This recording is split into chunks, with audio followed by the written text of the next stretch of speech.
हमारे एक दोस्त ने दावत की, उस वक्त इत्तेफाक से मेरी सिर्फ 2 थी, तो मैंने कहा दोनों को एक साथ लेके जाऊंगा तो मैं खुद नहीं जा सकूंगा, मैं बाहर ही खड़ा रहूंगा, तो इसलिए 1 बाय 1 पहले एक को फिर दूसरे घर वालों को ले जाऊंगा। तो जब एक घर वालों को मैं लेकर गया हूं, आधा घंटा पौना घंटा गुजरा, वो टाइम पे घर वाले आ गए और मैं लेके चला आया। अब दूसरे को लेकर गया, दूसरे घर वालों को, उनको वहां हो गई देर। अब देर हो गई तो मुझे फोन करना बनता था, भाई क्या हो गया, इतना टाइम क्यों हो गया। 2-3 दफा मैंने फोन कर लिया क्योंकि लेट बहुत हो रहे थे, लेट नाइट, देर हो गई थी रात। मैंने उनको ले आया बहरहाल, 2-4 दिन हमारे गुजरे, उसके बाद लड़ाई शुरू, ड्रॉन पहली वाली से, जिनको पहले लेकर गया था ना।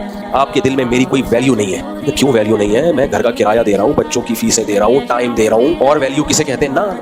अब अच्छा, खवातीन की आदत होती है असल बात नहीं बताती, शुरू में ये सियासतें चल रही होती हैं। जब उसकी डेप्थ में मैं गया तो पता ये चला कि जिन्होंने घर में दावत की थी ना अकीके की, उनकी खवातीन का कहीं बाद में राब्ता हुआ पहले घर वालों से, और उनकी खवातीन ने हमारे पहले घर वालों को कहा कि जब आप आके बैठी थी मुफ्ती साहब का एक फोन भी नहीं आया, जब दूसरी आई थी कम से कम 5-6 कॉलें की हैं, इतनी फिक्र है। मैंने कहा मेरा प्रोग्राम उड़ गया।